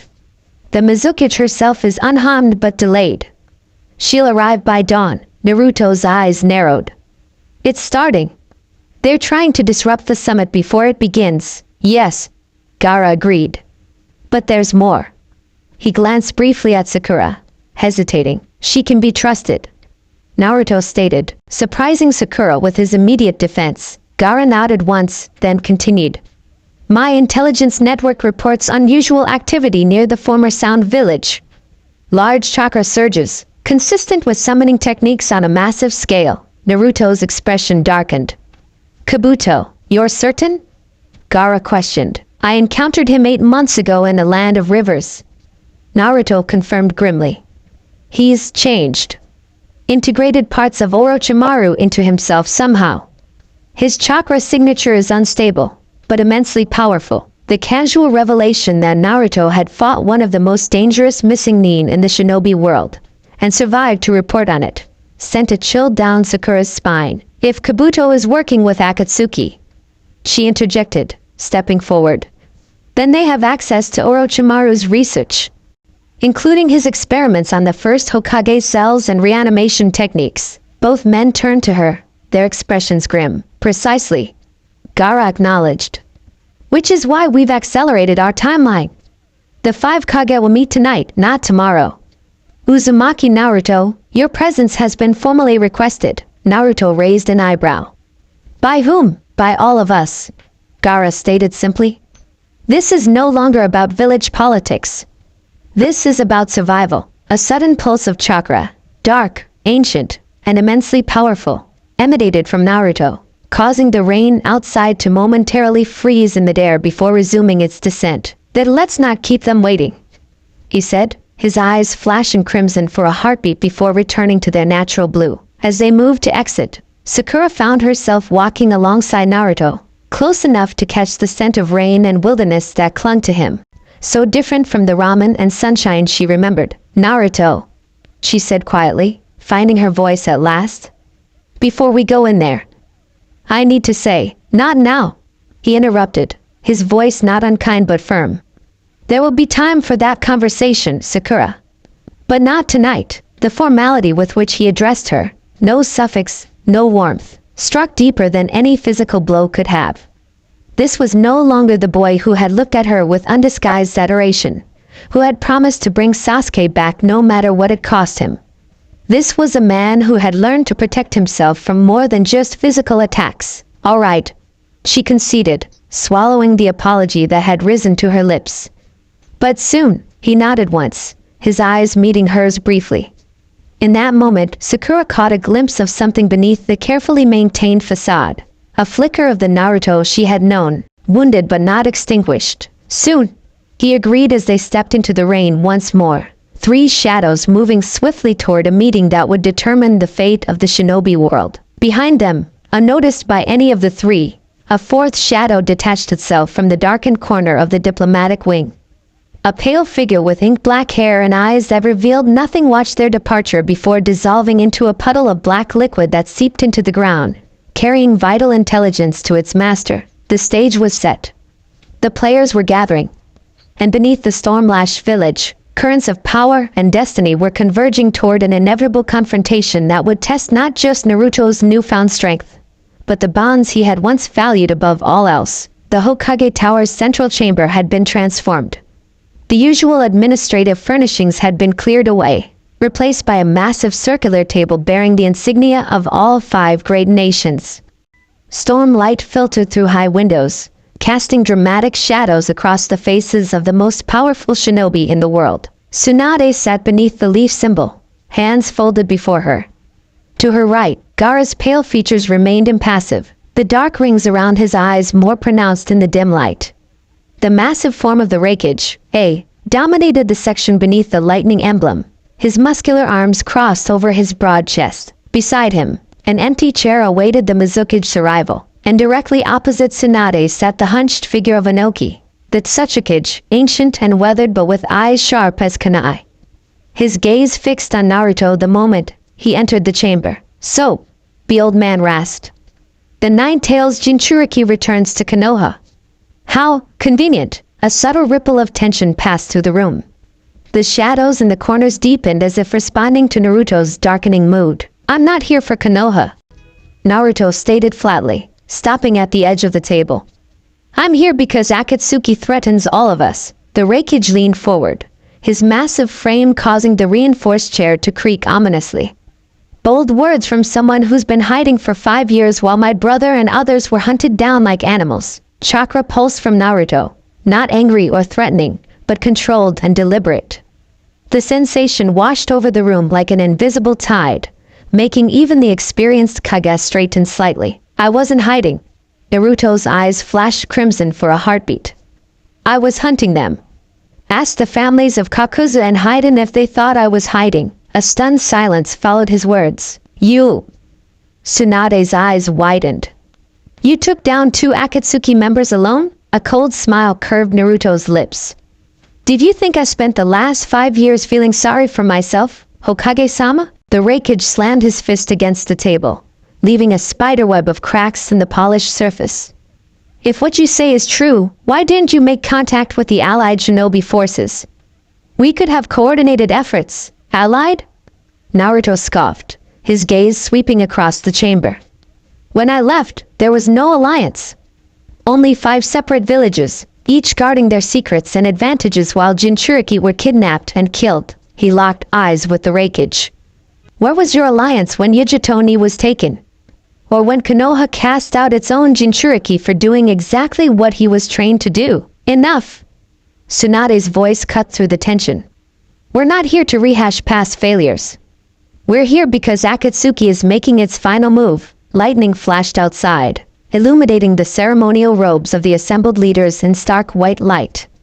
In that flash, Naruto caught the subtle movements of ANBU guards positioned in the shadows, at least 3 from each village, all with their attention split between the proceedings and him. "Then let's start with what we know," Gaara interjected calmly, gesturing to the center of the table where a map of the 5 nations had been spread.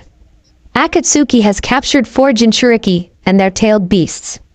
They've established operational bases here, and here." He marked locations with small quantities of sand that rose from his gourd. "And now they're working with Yakushi Kabuto," Naruto added, stepping closer to the table.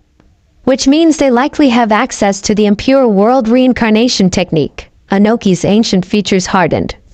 "That forbidden jutsu. If they can truly raise the dead to fight for them, they can and they have." Naruto interrupted. "I encountered a reanimated shinobi in the land of hot water 3 months ago.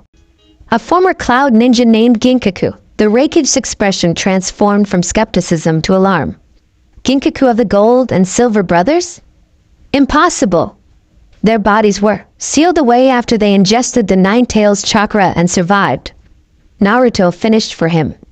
"I know. I found him pursuing the 6-Tails Jinchuriki, Utakata." Naruto's hand moved to his abdomen, where beneath his clothing, the seal containing the 9 tails pulsed with ancient power. Kurama recognized his own chakra signature immediately. He continued, "Kurama?" Tsunade questioned, brow furrowing. Naruto's eyes narrowed slightly. "The 9 tails. That's his name." The revelation sent a ripple of shock through the chamber. That a Jinchuriki would refer to their tailed beast by name, would personify the creature sealed within them, was unprecedented. "You speak of the demon as if it were an ally," the Tsuchikage observed, his tone carefully neutral. A dangerous smile curved Naruto's lips. "He is. And he's not a demon. None of them are. They're living chakra entities created by the Sage of 6 Paths himself." The assembled Kage exchanged looks of disbelief and unease. Even Gaara seemed surprised by Naruto's blunt assertion. "This is precisely the intelligence we need." Tsunade cut in, redirecting the conversation. Naruto, what can you tell us about Akatsuki's current composition and capabilities? Before he could answer, the chamber doors burst open.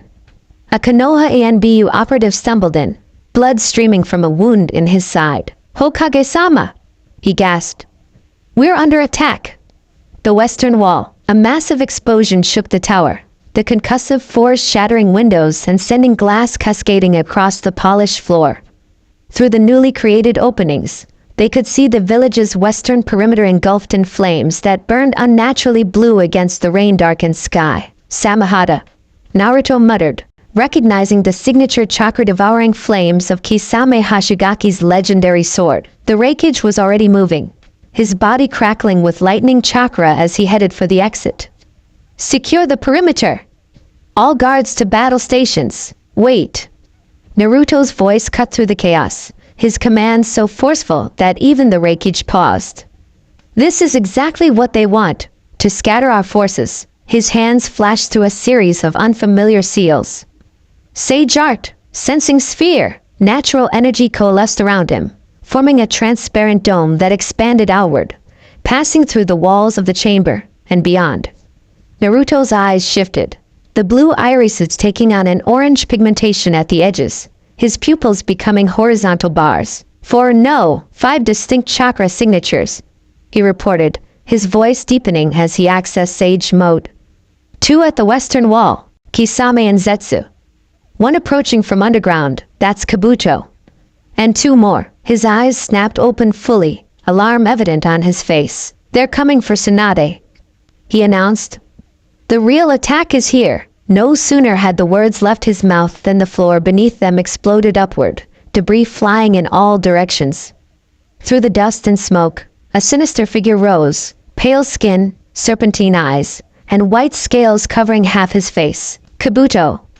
Tsunade snarled, immediately shifting into a combat stance. The medic-turned monster smiled, his forked tongue flicking out between scaled lips.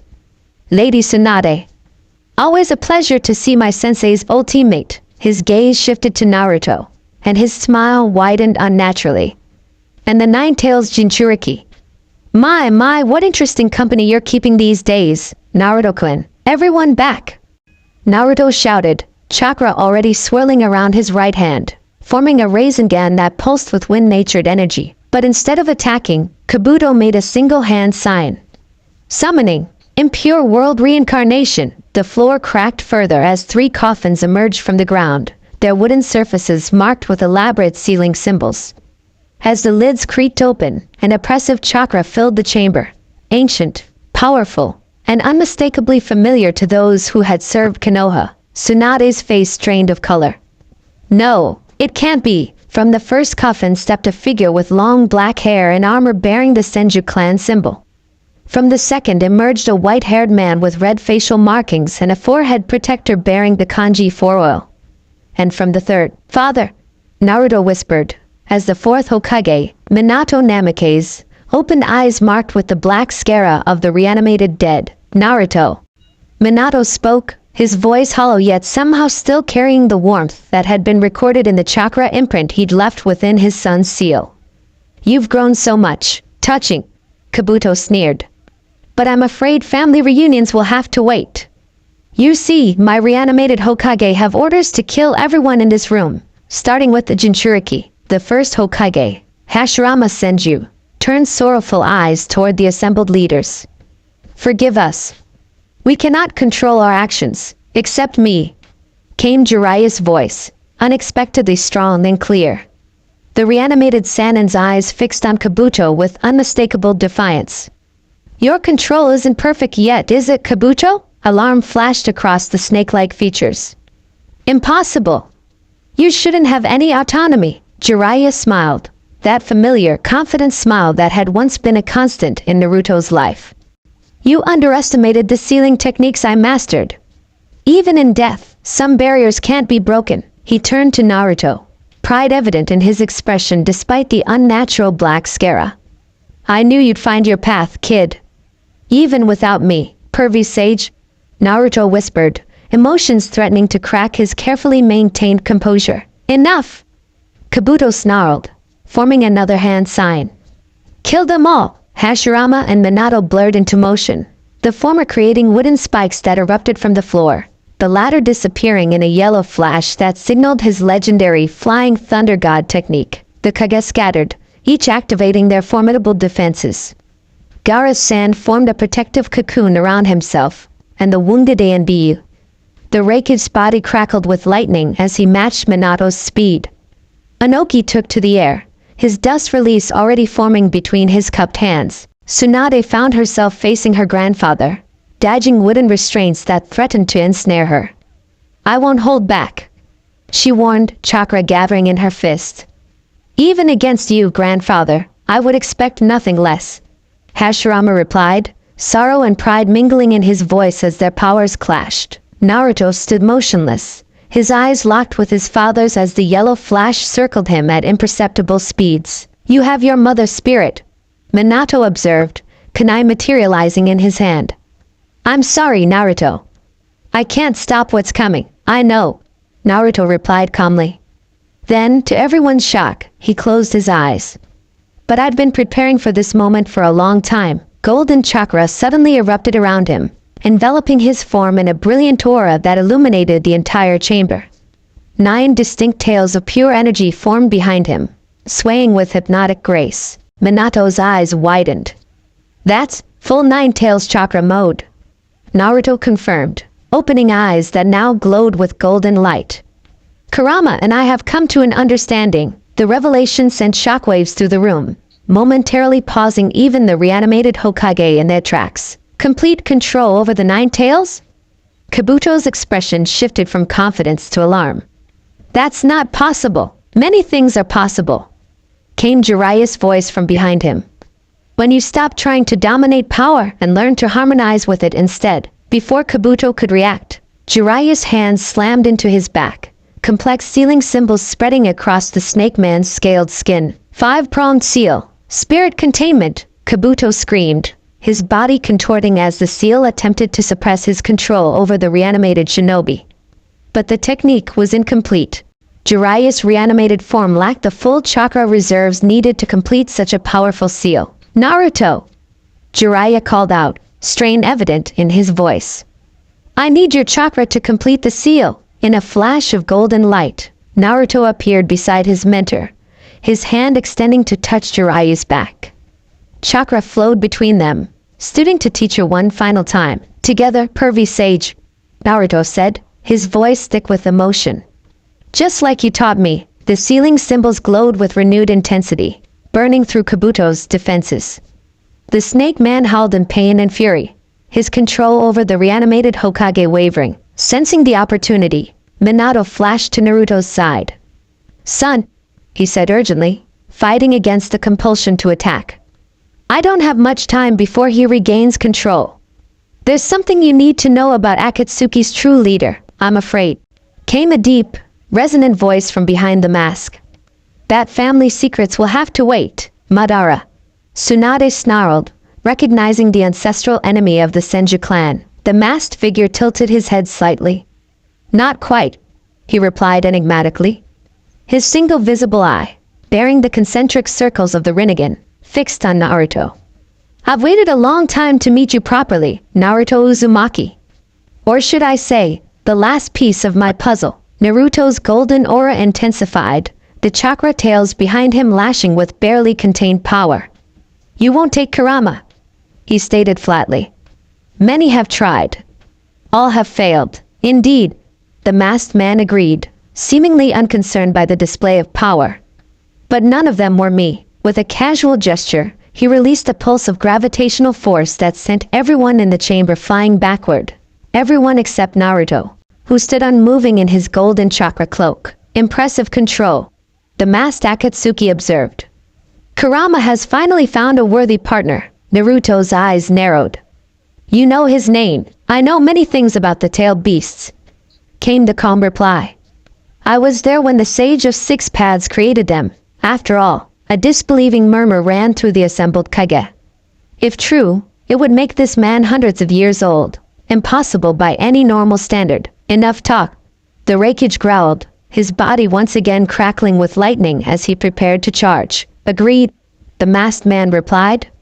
Then, with a gesture toward the reanimated Hokage, "Finish them." Kabuto, though weakened by Jiraiya's seal, managed to reassert partial control. Hashirama, Minato, and Jiraiya stiffened, their bodies once again moving against their will. "I'm sorry, Naruto," Minato whispered as his hands formed the seals for a devastating technique. "I wish we'd had more time." "We will," Naruto promised, his golden form blurring as he moved to intercept his father's attack. "I'm bringing you all back. Properly this time." He glanced toward Jiraiya, determination burning in his glowing eyes. "All of you." The battle exploded into chaotic fury. Kage against Hokage, student against mentor, son against father. Outside, the storm intensified, lightning splitting the sky in jagged patterns that mirrored the fracturing alliances and revelations within. And through it all, the masked man watched, his single Rinnegan eye reflecting the golden glow of the power he had sought for so long. The final piece in a plan set in motion decades before any of them were born.